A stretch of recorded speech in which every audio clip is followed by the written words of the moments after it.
Hello, my name is Sheehan. I'd like to talk today about Schubert's 8th Symphony in B minor, the unfinished symphony, and I'd like to go through each of the two movements, looking at the structure of the music. I do believe that having some understanding of musical form can greatly aid our appreciation and enjoyment of classical music. Schubert composed this, perhaps, or surely one of his most beloved and famous compositions in 1822. We don't know why it's unfinished. There is a scherzo movement as well, which Schubert's almost completed.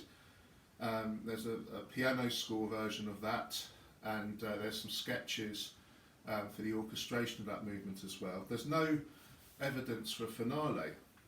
And it's long puzzled people, why did Schubert leave this work unfinished? The first two movements are so wonderful, they're so inspired, they just brim with melodic beauty and inventiveness. Why did he stop composing this marvellous music? Well, no one really knows. Some people have suggested perhaps he was distracted by several other pieces he was working on at the time. Some people have suggested perhaps it was his health that got in the way, although it's fair to say Schubert lived another 6 years after this, and of course he composed more masterpieces after this, including another symphony, his great C major symphony, the ninth. So perhaps his health isn't really an issue. All we do know is the piece was premiered in 1865, long after Schubert's death, of course, and the conductor Johann von Herbeck had to retrieve the manuscript. The piece was kind of known, but no one had listened to it, no one had seen the manuscript, and it was in the possession of a guy called Anselm Hüttenbrenner. And Hüttenbrenner was a friend of Schubert's. They studied composition together under Antonio Salieri. And Hüttenbrenner was kind of an important musical figure of the day, a minor composer as well in his own right. And it's said that Schubert gave the manuscript to Hüttenbrenner, or Hüttenbrenner's brother Joseph, as a thank you because he was awarded a diploma from the Graz Styrian Music Society, which the Hüttenbrenner brothers were heavily involved with.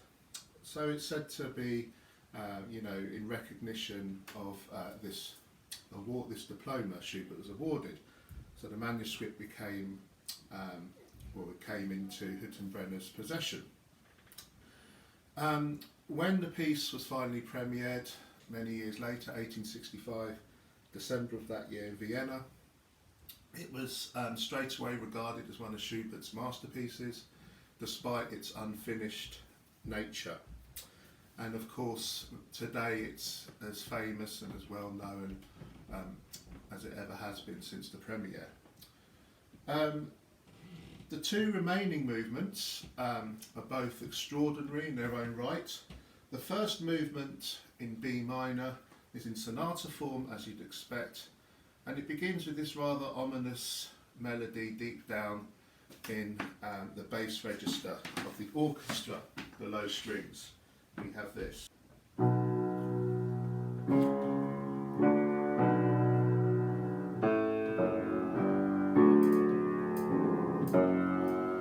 after these introductory bars, we have this agitated accompaniment, the first subject.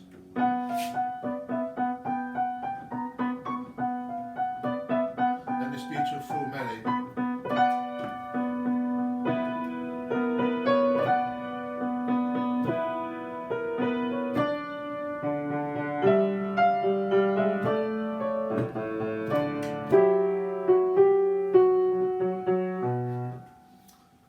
Beautiful melody.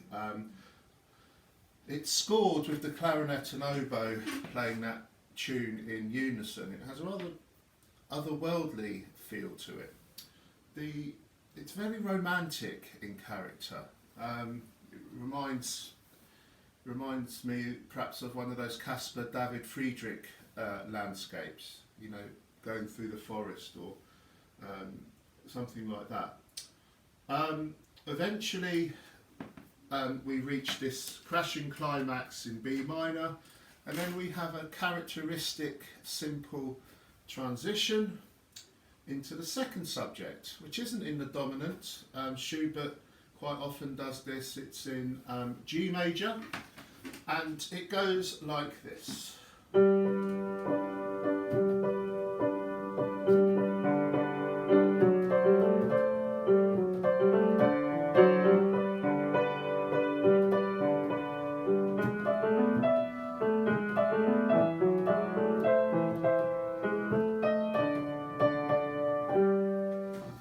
Extremely beautiful melody, first presented in the cellos, and note the offbeat accompaniment,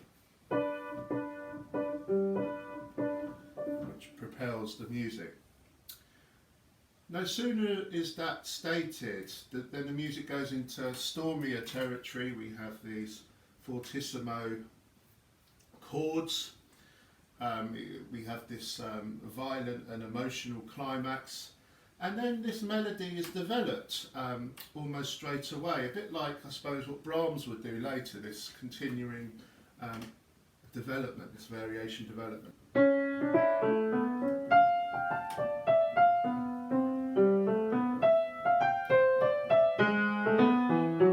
And so on. So already, once this melody is stated, Schubert's probing its possibilities, pulling it to bits.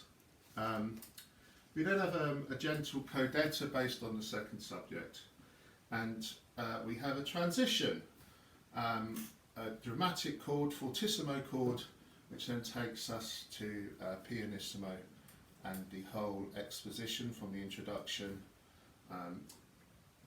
is repeated. After that, after the repeat, we have another transition into the development, and I think this is one of the most profound and moving moments in all of Western art music. It goes like this. We start in E minor with that introduction melody. It goes like this.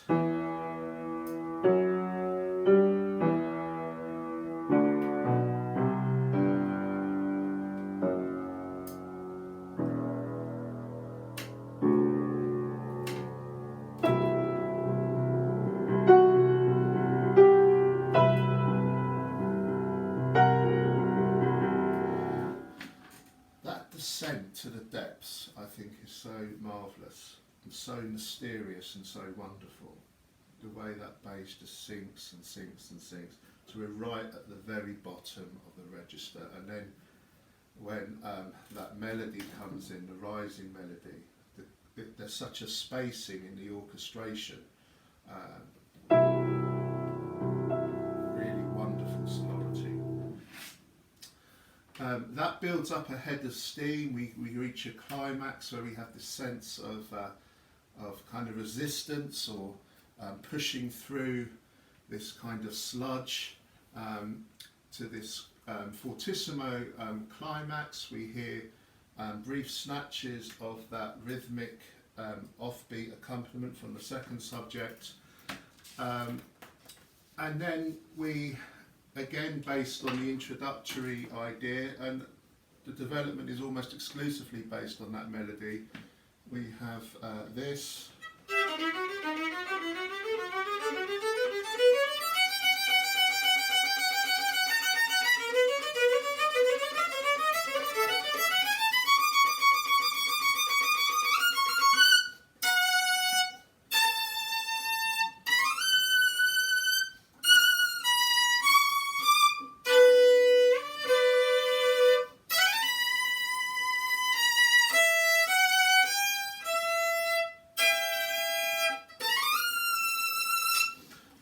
Really powerful, dramatic music. Then we have one of the, again, a really profound and wonderful moment in my view.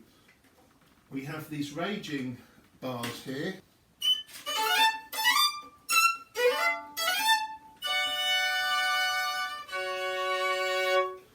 Note the 2 bars of kind of full of suffering and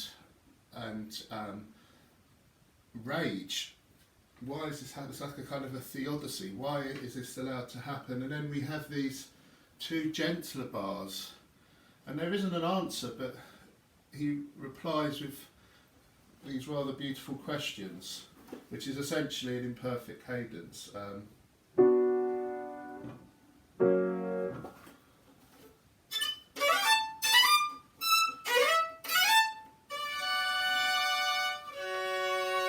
find that very moving.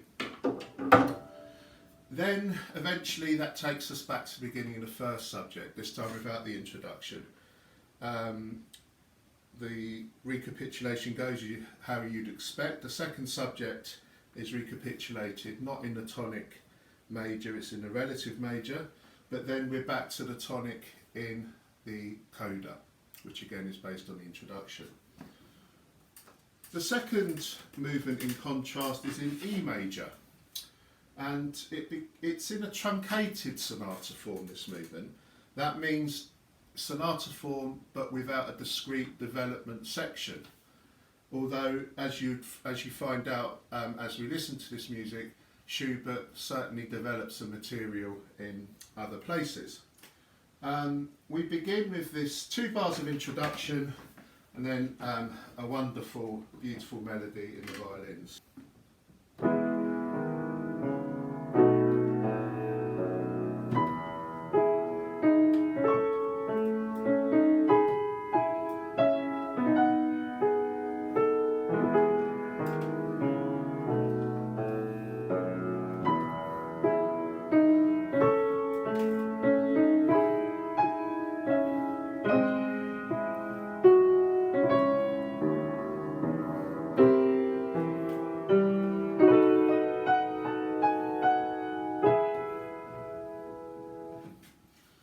Really is an incredibly beautiful melody.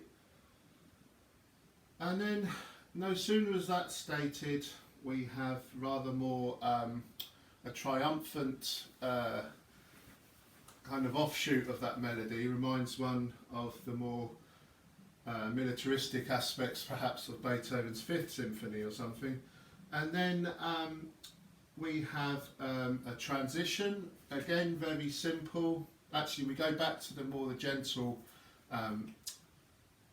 feeling of the initial melody. Then we have a simple transition, which takes us to C sharp minor, the relative minor of E major, of course, and we're into the second subject. This begins like the second subject in the first movement with a rather offbeat, syncopated accompaniment.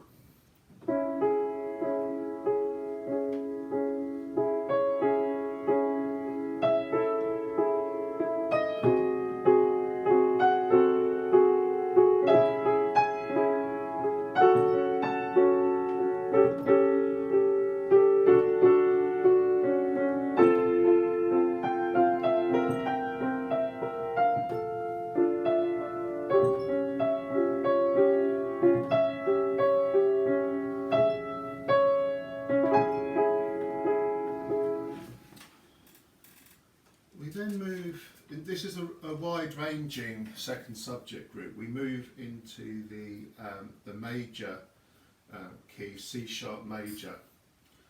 It's notated as D flat major, but it's really C sharp major.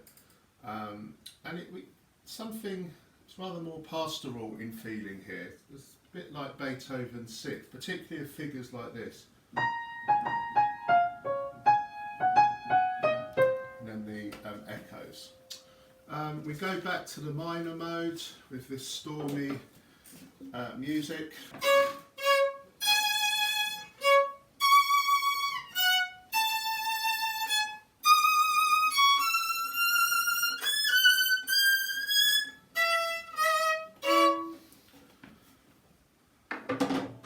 And that takes us to the end of the second subject group. We then have a transition, no development section. Standing by itself, we have a transition instead, which eventually takes us back to the first subject again. We have the transition, the second subject, And then in the midst of that Sturm und Drang of the second subject group at the end there in C sharp minor, we suddenly go back to the first subject in this Codetta. It's really a Codetta, but it just comes in quite unexpectedly. And then we have a Coda based on the transition, and even in the Coda Schubert slips in and out of rather unrelated keys in his rather characteristic way, and we end in absolute serenity. Schubert's Eighth Symphony, of course, is extremely well known. People know it back to front. But it's also, of course, extremely beautiful. It's really inspired. It's wonderful, even though it's unfinished. Of course, it's just such an amazing piece of music. And have another listen following perhaps the intricacies of the structure.